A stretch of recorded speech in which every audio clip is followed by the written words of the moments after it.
G'day and welcome to the Off-Chain Podcast. Don here with you, and our guest today is Andre Eikmeier, who's the founder and CEO of Good Empire, having previously been a co-founder of one of Australia's biggest and fastest growing and most money-raising startups of the last 15 years.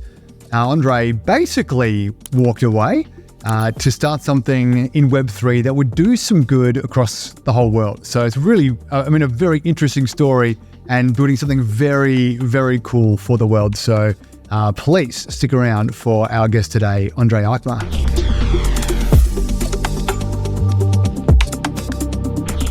How did you get started in Web3? What's kind of your origin story, Web3 style? How did I get started in Web3? Yeah. So we were sort of along the way of, I guess, what was like a SaaS platform idea for Good Empire. And there were a few people all started saying stuff to us. Actually, I should skip back. I had bought some Bitcoin and some Ethereum in like 2015 because my CTO then at Vinomofo was pretty early in it. And so he was talking about it. And so downloaded the Coinbase app and started buying little bits. And I had like a limit, like you could only buy about $300 worth each time, which was not that I was going to buy $300,000 worth. But, so I just would every week get a little bit and built up a little bit there. So that was my taste, but I didn't really get it. I still probably didn't really understand blockchain and its structure. But I understood the concept of a purely speculative digital currency. And that was sadly sold what little reserves I had years ago in a time of great need before it was particularly interesting as a value. But yeah, that was my intro. But then getting into the space really was, so we had these amazing designers called Census Alone. They're in New York. They had started, they were probably the first. They started doing work for some clients like Algorand and there's like an NFT platform called Foundation. It's really schmick. And so they were they were pretty philosophically aligned with the idea of a DAO and decentralization. And so they started talking to me about it, and they started saying, hey, I think there's really something in this. They even like created a series of NFTs. So I was sort of forced to look into it then. And then a couple of investors in Good Empire were also like, one of them was an old schoolmate actually. And he was like, he'd been into NFTs for a while and done really well. Mm-hmm. And so he started talking about some interesting applications and projects. And then another guy, Jono, who is the founder of the platform, he really talked about it and was like, I think, you've got this idea for a reward. Well, I think you should think about a token, and that sort of probably started the more serious investigation into it. And then, and then we found ourselves launching an experimental token, and I was in it, and it was a bit of a shock. Yeah, right. So almost incidentally, just by opportunity, you had a friend who was into crypto back in what I would say is relatively early days, hopped on the Coinbase app. I remember back in 2017 on Coinbase app, the limit was about, I think it was started at 100 and then 300. And then after that, you can get into the many thousands. But remember the big run up in, I think March 2017, and just how frustrating it was to not be able to buy more than $300 a day. Yeah, right. But for you weren't really, back when you first bought Ethereum and Bitcoin, you weren't really thinking about crypto or Web3 or even blockchain technology so much outside of just an investment vehicle. You were building something else. So you were not even like in Web3 at all. What was, you mentioned Vinomofo. This Good Empire is not your first endeavor. Tell us a little bit about how you got started with Vinomofo, or even what it is. Yeah, so it's a wine e-commerce, business that started in my garage in Australia years ago, 2011. But even before that, we'd started a thing that became it. And it was really, I don't know if you remember, but back 2010, 2011, this thing called group buying came out, and it was like Living Social and Groupon and Scoopon came out in Australia, and I was just that idea of if there's a tipping point, and 100 people have to buy the thing, and then it's on, and so it was interesting social proof of concept, and we looked at that and went, "Fuck, that'd be good for wine." And there was no one had really done a vertical. Everyone had just done sure, yeah, holidays or hairdressers, or yeah. So we thought it would be interesting for wine. And so that's sort of what started it. We dropped the group buying mechanism pretty early on, but it just became this wine deal site.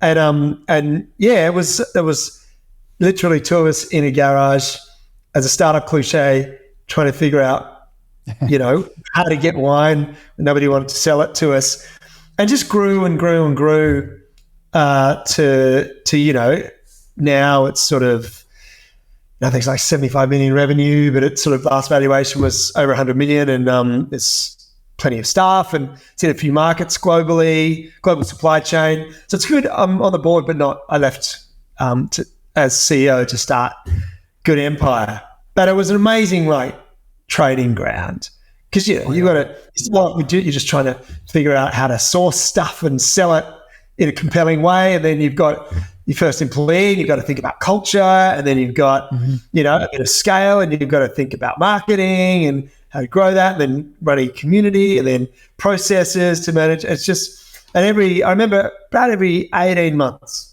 there was, we hit a scale threshold, and there was something new that had to be learned because you're feeling the pain immensely. Sure. And I reckon that up until about 30 people, that's various things, and they're really fun to learn. And after 30, it's just people are the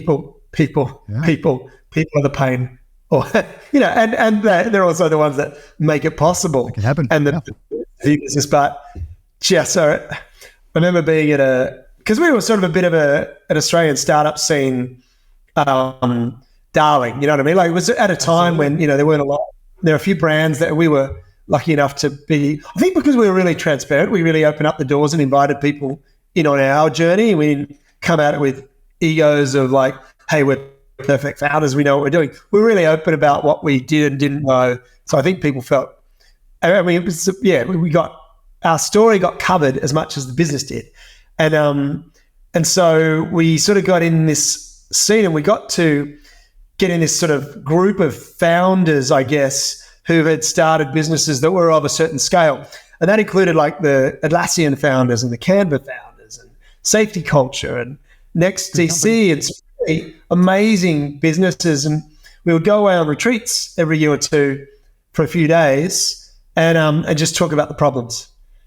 And it was amazing because you're talking to these people that are ahead of the journey. At the time, Atlassian was a $1 billion company, and it just bought Trello. It was it was great, and they're smart founders.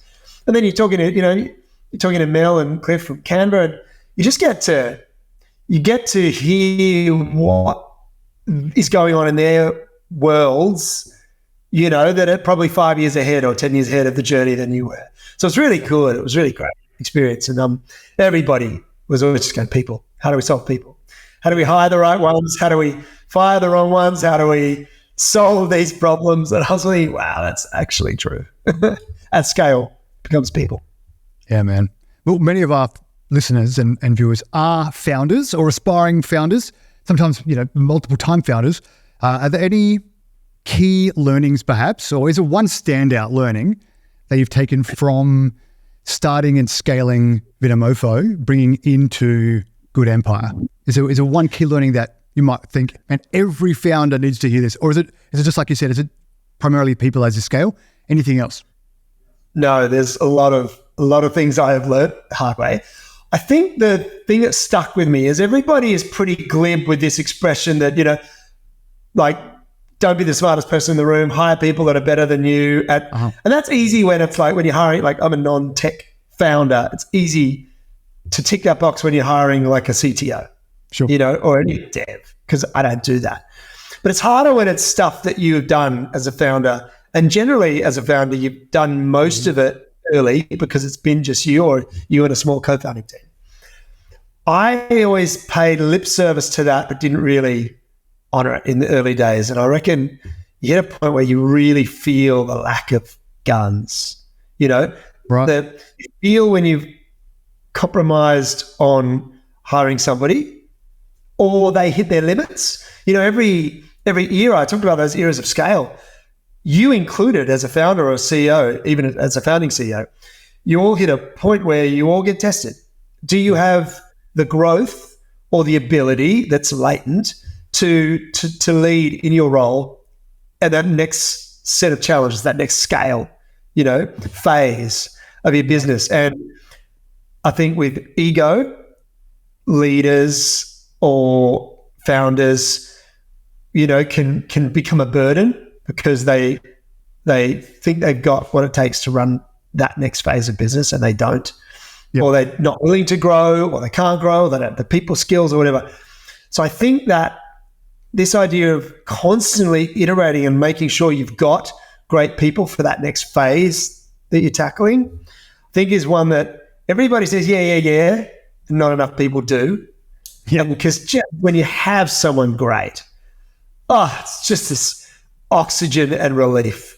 And when you don't, it's burden, you're dragging or pushing people or yourself through something. So that's and look, for me, coming into Web3, we're off the back of sort of 12, 15 years experience as a founder at a reasonably high level, coming to a new space that was all new culture, new people, new skills, just new space entirely.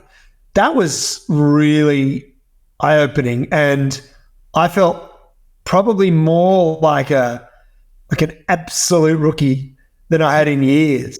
Yeah, right. And just just scrambling to get and everybody's operating off this base of knowing because they've been in it for a few years. Mm-hmm. And, especially those first 6 months, it's just everything's new.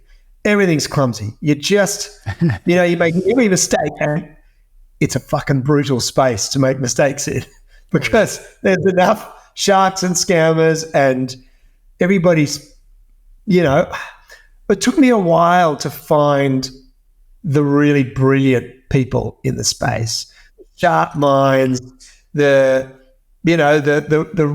real creative innovators that were sort of aligned with the ethos of the space, not just the teenagers on their keyboards after a quick buck. Who are also sharp and are risk takers and all of that, right? So and there's always that impressiveness, but I was like, wow, what is the culture of this? And is there any place for impact? And in the beginning, I think I was a bit disillusioned because I just wasn't in the circles finding the people that were really, really driving the space forward. I think when we started connecting with that part of the space, I was like, okay, now I understand it a bit better. Now it's, now I get it and it's inspiring and it's awesome, What is the journey to finding those people? Like finding your team, either people who are, some people are there for advice along the way. Some people are there who are sold out and going to be on your team, doers forever, no matter what you do. And some people are going to be helpful, like third-party providers of particular services and things like this. How have you gone about, and again, if this is different from Web 2 to Web 3, comment on that as well, but how have you gone about, speak to our founders who are on this journey of trying to establish a team, not just staff, but the team who's going to help actually build the thing? Yeah, so because we were bootstrapped pretty leanly coming into Web3.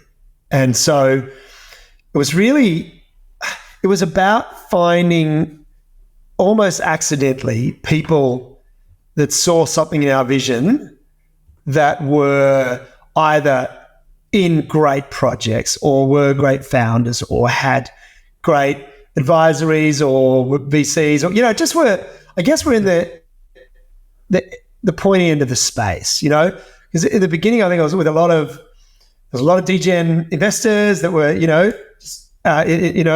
meme coin hunters or whatever. So that I was exposed to that. Yeah. Or, were founders or also bootstrap founders or first time founders, with a utility project. And so, scratch at it. And I think I was lucky. One of the probably the first person that came at it with real integrity was, knew me from Good Empire was Jono from the Proof platform, who, probably was the most instrumental in getting us started in looking at the space and working in elements of Web3 into our vision.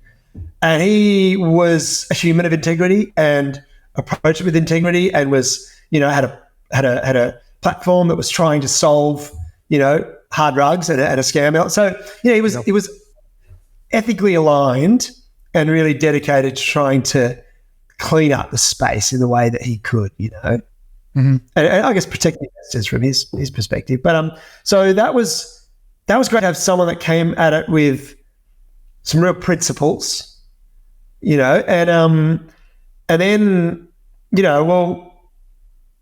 meeting a few advisors, but it probably was, 9 months ago or more, having a chat with Luke, from faculty. That was probably the intro into personally starting to talk to people who were in, the more serious end of the space, and getting more exposure to the projects and the platforms and that were great, getting insight and closer to that, and getting the advice that was less, because there really are different sides of the space, right? So there's there's the oh man, set it free and explode and see what the market does and shill your ass off. And that was always the side that I found uncomfortable. It wasn't how I was used to being business. It wasn't how I like to do business.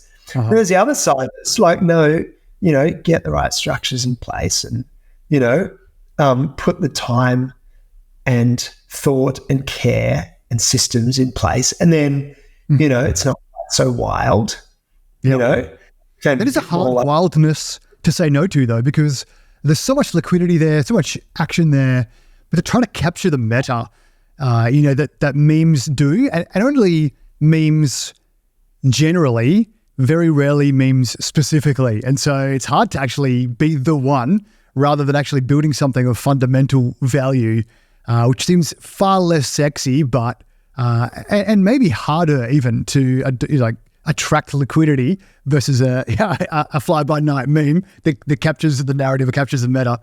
But man, it's amazing how it's a bit frustrating because I didn't come in we came into it. It was bear market, bottom of bear market. Yeah. There wasn't, there were projects that shot up, mostly shit coins, and a few other things that we're building or getting through, but mostly the hype stuff was off the back of just meme coins or whatever it was. And we missed NFT cycle. We missed the last bull market altogether. And so there was the culture of the space was pretty down and pretty desperate, and the whole space. So it was an interesting one to come into. And when you start to talk to people that have been around for 5 or 6 years and a couple of cycles, you started to understand. And I guess coming from startup world, there are investment cycles, just like, the regular market, there are cycles, but they're not as extreme and they're certainly not as defining. Sure. So it was hard to get my head around because my approach is always build a product that's useful, that solves problems and is good for the world, right? Yeah. It's not get enough hype to attract, customers that are investing in you. We had a bit of hype in Vinomofo, so I knew the tailwinds you could ride on a brand that was a bit hot, and we worked hard to make it that. But you still in the next breath, had to have a good product that was useful. Yeah. And here we were in this space where that didn't seem to be the case. And I understood it economically. I actually studied economics at uni, so I got it, but I didn't like it. Well, because I don't like it. Can work against fundamental projects, because if people are used to the hype cycle and you don't have hype because you're building something that takes 6 months, 9 months, or 2 years to build, but you need seed money 2 years before you can actually launch something, that's a lifetime in Web3, in the Web3 landscape. And so it's a very hard thing to communicate to a community. This is so worthwhile. It's going to take a long time to build. Come on board for the journey. You're not going to see liquidity for 2 years. Yeah, and people aren't trained. I also think, though, that it hurts the space. Like when I was really like, oh, this is serious for us. Like this could be really like, we saw a token as a reward system, and we can go into this after, but we saw a couple of elements. Like blockchain definitely solved a massive problem that we were trying to solve. So that was like, oh, that is a legit piece of tech that could solve this, as did a token, and a token that was on market. It was really interesting. So those bits, but probably philosophically, the space from both an innovation perspective and a decentralized perspective, like the disestablishment, side of Web3 really appealed to me personally. One of the things we thought was obstructive to helping the world was governments and structures and personal.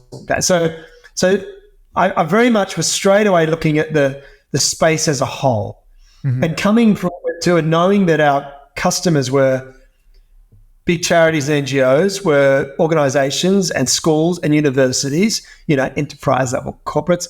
I was also sensitive to what is the reputation of Web3, and will we be hurting a project by bringing that reputation in? Totally. So therefore I was very attuned to the reputation. So therefore I was very early going, I can see this, and I might be wrong here, and I'm always aware of being new coming into a space and spouting what you know already on a macro level, and you can look like a dick. But I'll just say what I thought and sense is that there was this duality of like everybody in the space now is an early adopter, right? They're not as early as they were in 2015, but everyone's an early adopter, right? It's still a newish space. Sure. And things like meme coins serve the early adopters, but I think hurt the space. And everybody's going to win when this thing goes more mainstream.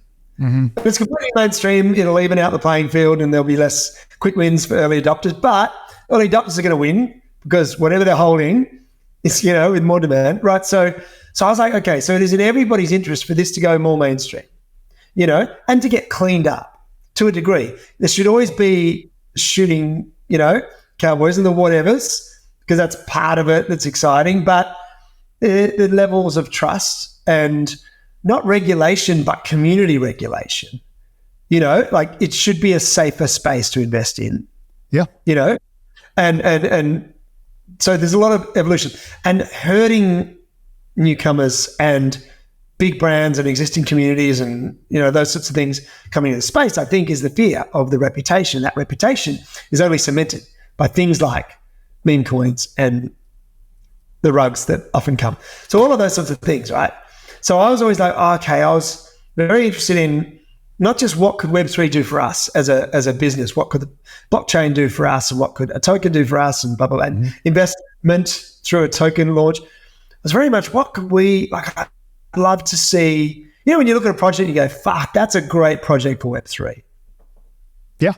It's cool, it's sexy, it's in a space, it's solving a massive problem that's getting the attention of all the banks in the world, or it's getting the attention, you know what I mean? They're good projects. Especially if they're run by founders with integrity. Not just right. And could really, the kind of project where you go, if I'm telling my skeptical, filthy rich uncle about blockchain, or my dev friend who's like, oh, I'm still a bit iffy about token, whatever, this is what I'd be really proud to say, no, see, this is what is possible with this technology. This is what we could see in 10 years.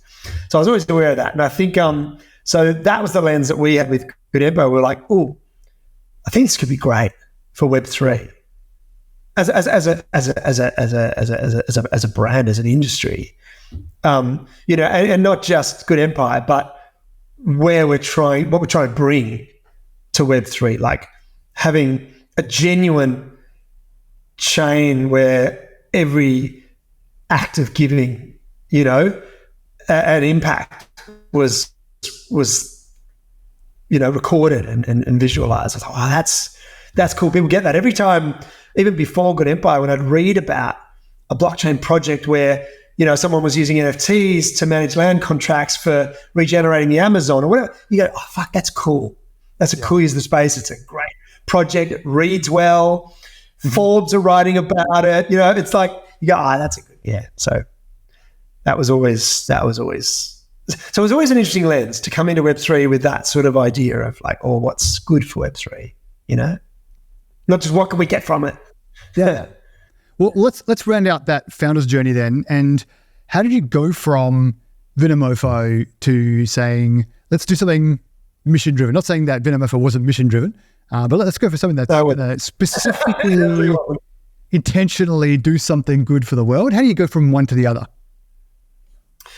Yeah, with me, it was twofold. One, it was sort of had reached the end of about a 10-year cycle, not quite actually, about 8, of like hard grinding, growing the business, punching through those obstacles to reach a point where we just raised $25 million and we just sort of were valued at this and it was going well. So I think I'd gone, okay, that is a successful business. Mm-hmm. So then I was sort of naturally going, all right, that's this. What am I going to do for the next 10 years? Yeah. Am I going to take an above average size, business, medium-sized business that's making a bit of money to make it a larger business? Am I that passionate about this business still and about the wine space and blah, blah, blah? So that was one side. It was just that, like, what am I going to do next? And also my co-founder and I, Justin, who was my brother-in-law then, and, I was divorced. I got divorced around that time. And so there was that tension as well. Sure. And just as well, we were both just like, we were working through that, but also we were just like, are we just going to stay like working together forever, or do we want to do our own things? And so those conversations were happening. And then in me, I think I was also just going, I don't know, if you're a founder listening to this, I get so myopic. Like, you're in your cave building this thing and you only see, in the world, you only see your community and your product and maybe your family a bit, as much as you can. But you're so focused on building this thing where it's so self-absorbed. Yeah. And I think necessarily so, And so I think reaching a scale where it wasn't quite so vulnerable as a business anymore, it was a success, I was able to start looking out a bit and relaxing a bit. I think looking out, I was like, well, fuck, the world's not great. Like, so at the time, I was like, Trump was in power for the first time, and in Australia, we had a terrible prime minister. And so I was just like, oh, this is like, and I started being a bit concerned about, the plight of, poverty and carbon emissions and oceans and plastics and all the things. And I was complaining a lot. And then I was just like, I don't think these people in power are aligned with wanting to fix this. I don't think they give two shits. So why is our pervading strategy to, lobby or protest for policy change when they're not going to change fast enough? And I was like, what are we begging them for anyway? Why do we?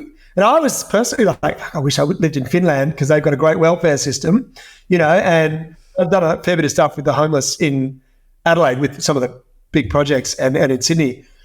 So I was quite in tune to that. And then I was like, Denmark seemed to be taking their emissions targets seriously. Wish I lived in Denmark. I was like, it's stupid. Well, I don't care about what my government's doing or not doing.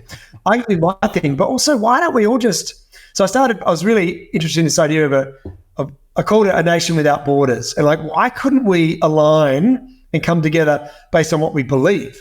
And also I was like, the world's so divided, right? There's those that, back then it was like, or a bit before then, it was like, people believed in climate change or they didn't. And all we did was fight. And then, or, we cared about property or we didn't. Or we thought it was our problem or we didn't. Or we, what I mean? I was really like, and we see those who do care and want to change stuff because they see it as a problem, seem to be spending all their energy arguing with those that don't and trying to convince them. And you just can't change someone's values, It's like arguing with someone about the religion they have. It's just like, you're not going to do the job, mate. But pointing out your beliefs are different. Nobody's going to go, oh, sorry, I was wrong, with stuff like that. So then I was like, all right, this idea of like, why don't we flow around that? What about this sort of like global opt-in decentralized sort of welfare system and projects? And, there was lots of projects doing stuff, but they weren't connected in a meaningful way. So that was swimming here. And then I was just going,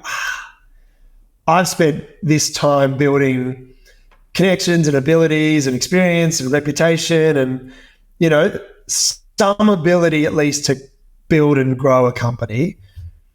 If I'm not going to try and fix some of these problems, who the fuck is? Like, I was really, there was this sense of, and I was like, I'm privileged. I was born in Sydney in Australia, pretty well off, by global standards. Sure, I had my problems through childhood or whatever, but I was super privileged. And I think I was like, I'm so lucky, and I've got and I built on that luck. And so I'm well positioned. And so it was a real sense of responsibility. I was like, I have to do something. So that all melted into the thing of like, all right, do I have an idea? No, I don't have an idea. But it was enough, the compulsion to want to do something. And very quickly, the idea of continuing this wine company became less appealing. So I left it, stepped, this is ages ago too, like 2018. I didn't know what I wanted to do. So I just did some consulting and impact. I wanted to learn about the space. I learned about B Corp, and I learned about some really cool projects like Global Citizen, doing amazing things. And I just sort of figured out where things at. And there was a massive shift in what corporates were doing around that time as well. It was a time when the Fortune 500 CEOs, 181 of them, got together and signed a global pact to start to think of people and planet alongside profits. And, it just was a lot of movement from nothing to a lot around that time. So it was pretty exciting. And so I just was like, what's missing? What could I do that would help have some impact? And I thought about different nonprofits to start, different causes, but I was more and more drawn, I guess, to this idea of being a funnel, of getting people and organizations and pointing them toward the right projects and getting them to fund those projects better. So that sort of grew and grew and grew as an idea over years. Incubated little things, did a few campaigns. Probably one of the catalysts was interesting. It was a very basic idea. It was basically one of the incubated things we started was like a sustainable products e-commerce idea. It wasn't very interesting. It was like reusable coffee cups and like bottles and stuff. Yeah. And we thought it would grow to be something bigger, but we experimented with that and came up with this campaign called Year of the Planet, where it was really like, to be cynical, it was a lead gen campaign. To be honest, the business brain kicked at him. But it was very simple. You would sign up to make one small change in your life around reducing emissions or reducing single-use plastics, and we built a year's program. So there were 12 things. And each month you work that change into your life, and then by the end of the year, you would have saved 5 tons of carbon, like sustainably, like ongoing emissions, and then save like 1,000 units of single-use plastic. And we just put it out there, and it went really well. Like, it got about 10,000 people signed up to it. It was free, but still. And Facebook ads were converting really well. It was like, we're like, oh, this is a thing. And so we built out like a version for companies in the workplace, to do that. And that, we've got some really good companies on board that as well. So I think that got me thinking, this idea of like programs of like,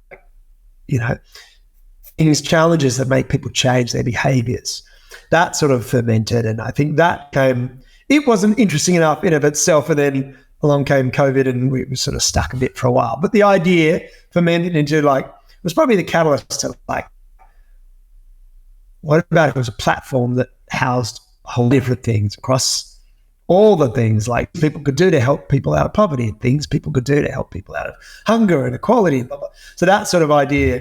But it took years. Like these were like, I wasn't in a rush. These ideas sort of slowly fermented. I reckon it was only really sort of 2021 when the idea of a platform came about.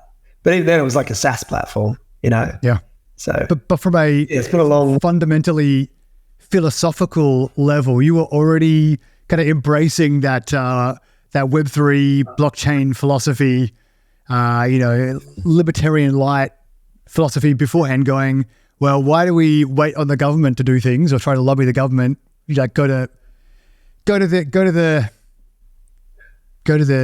father figure to try to solve all of our problems rather than actually, well, we have some agency. We can actually do some things ourselves. And, by all means, government, go ahead and do some really good stuff. But in the meantime, we might be a lot faster, maybe a lot better.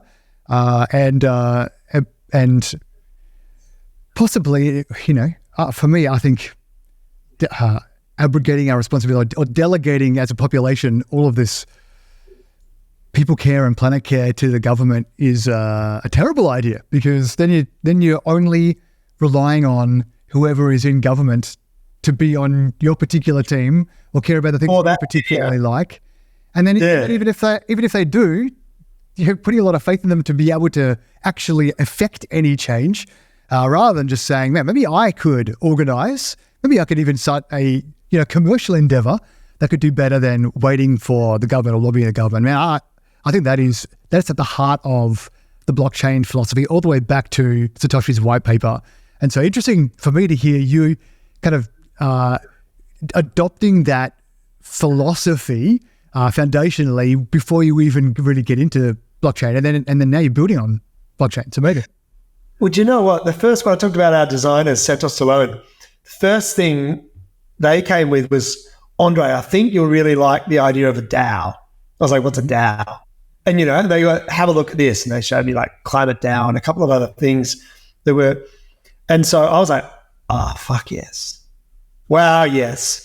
Because we had already done we'd done an equity crowdfunding round for Good Empire before all of this. And so this idea of people owning an entity, the community owning an entity I was aligned with that. Like I wanted that. This was not my play to hoard my equity in a company to maximize my value. But I was already on stages, preaching that companies should not exist for the sole benefit of stakeholders. They had to take responsibility. And if nothing else but their customers, they are beholden to the people who are using their stuff. So I was very much aligned with that idea. And so when I was really looked into DAOs as a structure, I was like, oh yeah, that's how the world should be. So definitely, like I said, the high level stuff of Web3 really appealed philosophically. And then I was just like rammed into the gutter of the space, which is a bootstrapped, token from somebody that doesn't really know what they're doing with it and doesn't really have a vision with it, but it's an experiment. And at the mercies of, degens who, through a low market cap release project. It was brutal. But probably a really good learning, because that was the truth of the space too. And you really have to understand that these are people, and you're speaking with people that have, are earning $50 a week, and this is their livelihood, and so you really, and it was in a way really good, because as white saviors, coming to the impact space from a place of privilege, it's very nice to go, hey, we're going to help get 1 million people out of hunger. You don't really have your hands dirty. You're not really in connection with or understanding people that are living off $10, $15 a week. And this space is full of them, right? It's one of the amazing, empowering parts of it. So I think in a way it was really good to get that, to realize this is also, this is really important. It's not all BlackRock,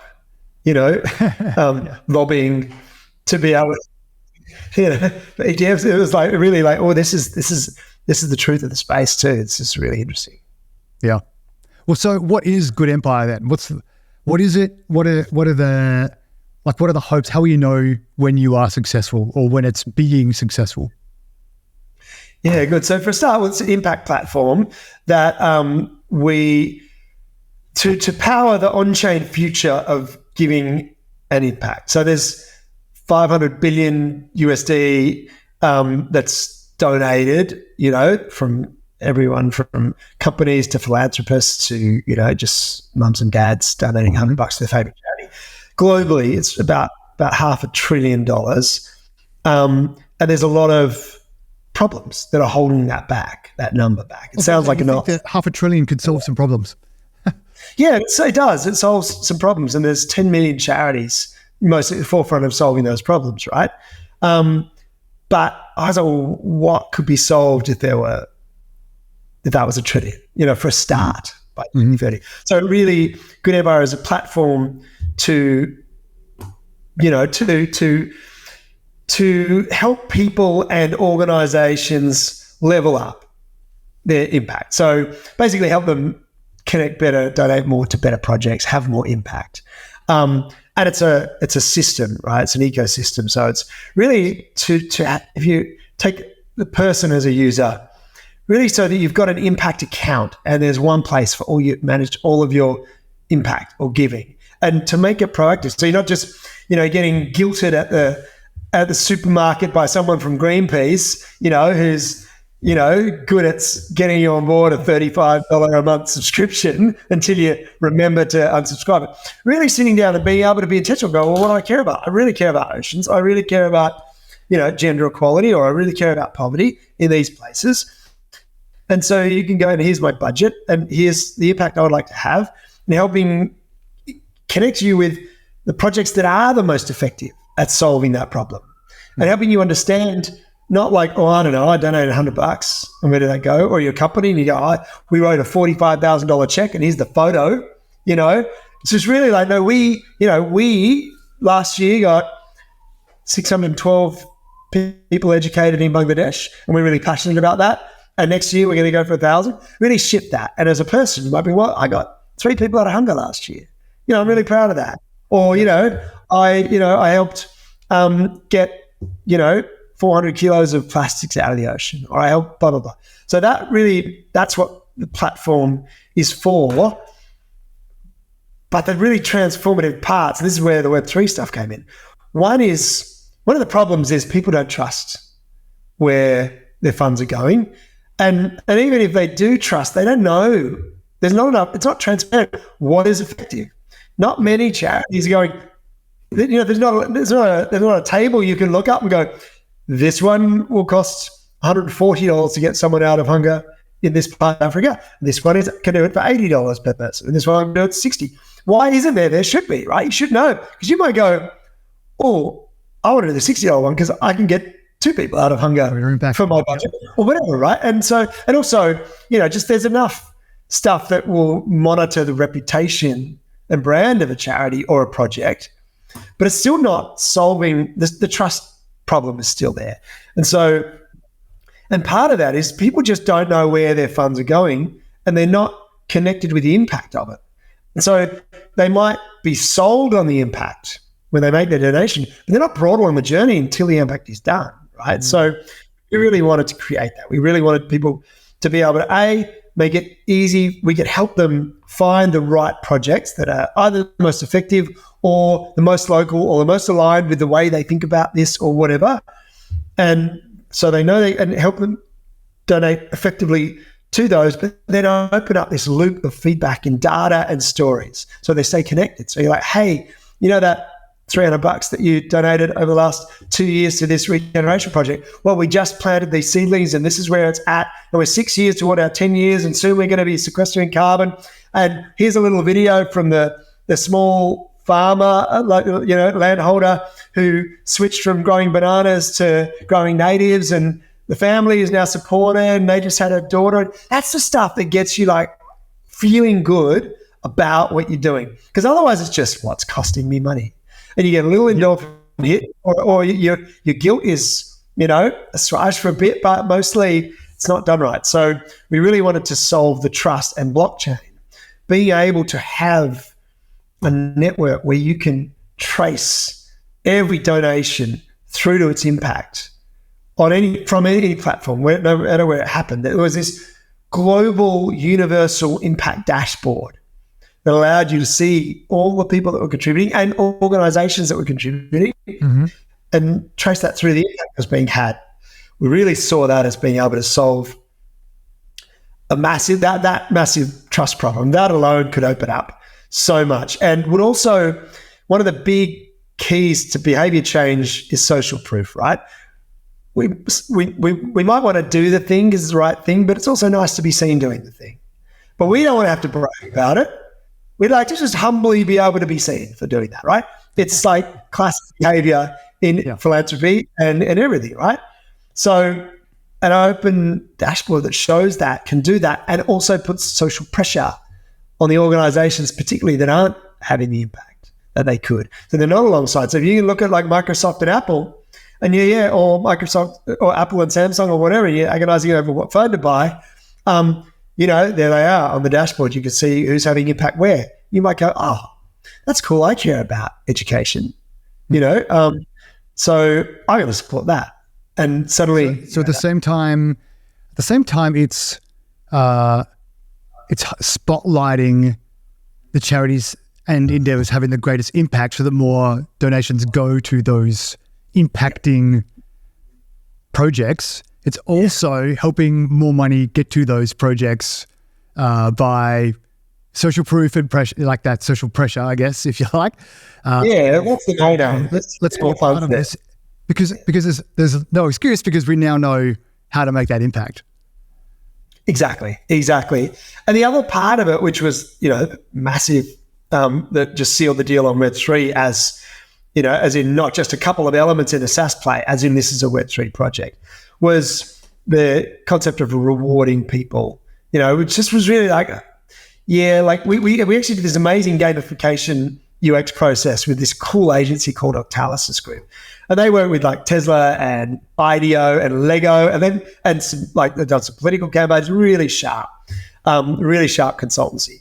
And their model was like really 8 core drives of human motivation: intrinsic and extrinsic, white hat and black hat. So are you motivated by reward for doing something, or are you motivated to avoid the negative consequences, which all is classic, psych stuff, but they had built it into a really good model. So we did this real deep project. And so we uncovered a lot of like obstacles and rewards, and, came back to it. It still came down to this would work really well, but imagine if you got paid for the donations, because we are motivated by tax deductions, right? Sure. It's one of the key drivers of people like donating at times a year, because they're like, it's a tax deduction. Imagine if it wasn't just a tax deduction, but you actually got paid to do it. And we were like, could that happen? And we're like, yeah, it really could. And a token could do that. You create this currency that you earn through the good you do for people and planet, through the donations you make, through the plastics you pull out of the ocean, through the emissions you save. Like if you were paid with something and you could literally sell that or stake it, or redeem it in imagine if it was accepted in stores that also sold good stuff that you needed, or you could pay your renewable energy bill or buy a Tesla. So that sort of vision became like, oh, that would get the masses across the line. Yeah. Now we get the people that are, yes, they want to do the right thing, but they need a nudge. And it needs, economically they need a nudge. And that's a lot of us. So, a lot of people want to do the right thing, just can't afford to. So this became critical. So that was probably the final piece that made us go, this is now a fully fledged Web3 project. And we started really looking at it as such. Yeah. It's actually fundamentally, again, using blockchain, not just a bolt-on. Can you we go into a bit more detail about how does that work? Yeah. So the simple part to design was the reward mechanism, just it's a token. And when someone makes a donation, they get rewarded in the good token, and that's a pretty simple mechanism. And then there's a really cool tokenomics part where every time, so we've got a platform fee on the donation, and that fee is used to trigger a market buy of the good token, and that is then donated into this rewards pool. And so there's a sustainable cycle of, being able to sustain the rewards that go to someone. That was the easy flywheel. And then we've got this concept of Good Emporium, which is like a gamified e-commerce marketplace where you unlock sections of it through the impact you have. So there's a level system. So we really also wanted to create a real world game. Like I played Dungeons and Dragons since I was 10. And so I really understood gamification and game mechanics and the drive and gamer too. So we really wanted to create a level system so that people could be like, I'm a level 5 Clean Oceans person, and really be able to show that, represent that, and reward that. So the idea is that there are parts of the store that you unlock through the levels. So it might be this, like Patagonia might go, cool, we've got 5,000 exclusive puffer jackets that are only available to people that have unlocked level 3 in regeneration. Mm-hmm. Patagonia's clearly aligned with reforesting the planet, and they want to support people that are on that path and having impact in that. A brand like Sephora, a big beauty brand, might be the same, but with gender equality. They invest a lot in supporting gender equality. So they might go, cool, we've got these exclusive kits of makeup or whatever in there. You might have renewable energy companies, going, cool, we'll reward, you can pay part of your bill. You might have, we might convince Musk to let someone pay a portion of a Tesla in good tokens or whatever. So you build this ecosystem of things that you can redeem your good tokens in, and then those redeemed tokens also go back into the system. So that's kind of the one part. But then we were like, we don't want investors to just be the commercial aspect of this project, because there's been such a great shift in the investment world outside of Web3 to impact investing. So people still want a return, but they want to know that what they're investing in is also good for people, or at least doing no harm. And that's been a massive shift, like the biggest growth space in investment. Like it's projected to grow from 3 trillion to nearly 8 trillion in the next 10 years of funds under management. It's huge. So it's huge. So we like that. And also that represents a shift from philanthropy to impact investing, because people are like, I don't have to just give my money away. You mean I can make a return as well and be supporting this. So I really thought that was a sustainable movement in giving. And so we wanted investors into Good Empire to be impact investors, which meant their investments had to deliver the return, but also create impact. And we also wanted them to be supporting the users. We wanted them to be integrated into the ecosystem, into the community, and have a role that was different but empowering. So this idea of staking for impact sort of evolved. This idea of, if someone was reticent to part with their savings to create impact, would they be willing to donate some of their profits? And that was proven to be so. So it became really simple. It became, all right, so staking, you get a yield, but you can choose part of that yield to go through our impact fund to a project that you care about, or just through the impact fund altogether. So you're donating, you get recognized and rewarded for that. Because it's creating the impact. So, let's say there's 10 points of yield up for grabs on your good tokens, or on your idle stable coins, or your ETH, or really any token. Staking for impact means you can choose on a sliding scale of 1 to 10 how much of that you would like to donate. You choose where you'd like it to go, and that's your impact. You still get your yield.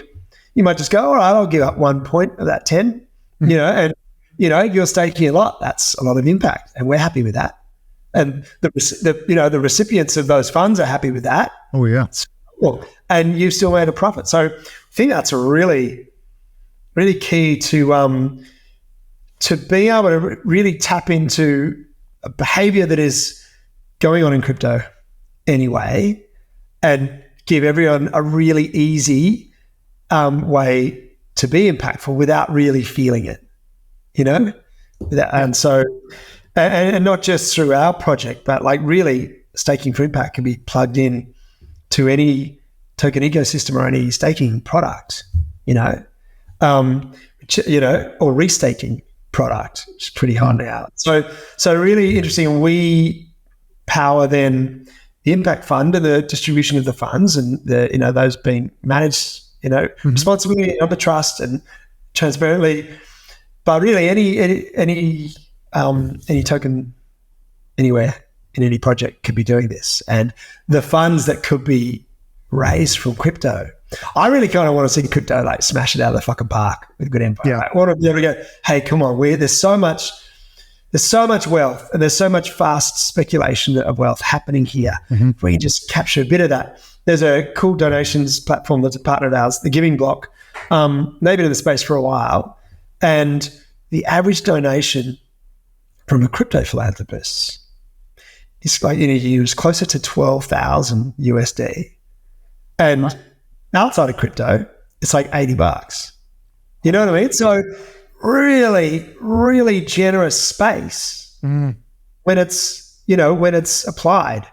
And we want to, not everybody can afford 12 grand a year, but if we can make it easy as adding on $1 to a cup of coffee, or adding a little, siphoning a little bit of your staking profits, it's very little you have to do except to say, oh yeah, there's an animal shelter I really care about that's local to me. Could my funds go to that? Yeah, easy. So that's an interesting part of it. So those two elements. Staking for impact as well, in that you're seeing what are people already doing? What's the space already doing? What's hot?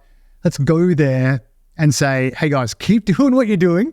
But also, like I say, have this little sliding scale here and do some good as well. I like the idea of those index funds as well. So if you don't have the pet shelter that you like down the road, but you like oceans generally, or you like trees generally, for example, or you really want to alleviate poverty generally, but you don't have a particular, geography or charity where you can just say, hey, you know Good Empire, who are the top 3, top 10 most trusted in this area, divide it up amongst them and go for it. I love that. I think that whole play is going to work, because again, you're going to where people already are, that you're not saying to them, here, I've cup in hand.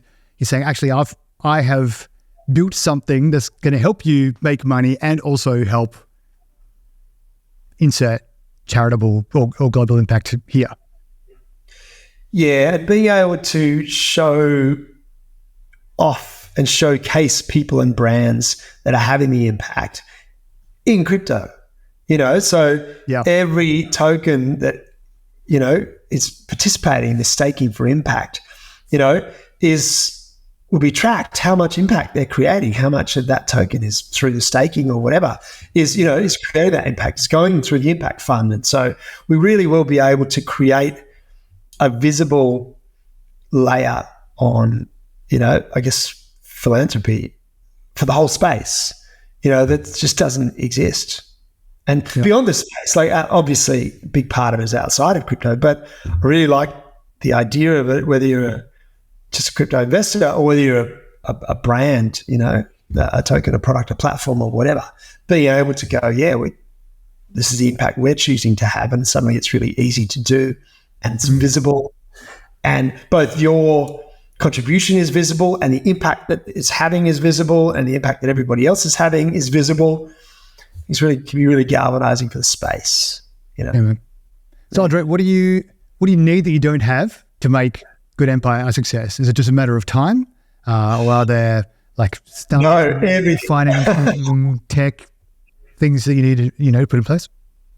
So depending on when this airs, we're in kind of a capital raise at the moment, because capital is a big bust, and we built bits and pieces like MVP of the platform, but the vision has evolved beyond that. So it's all about building and growing a community of both individuals and organizations, is that. But we've got a TGE coming up, within the next weeks, which is really exciting and really unleashes us for the next phase.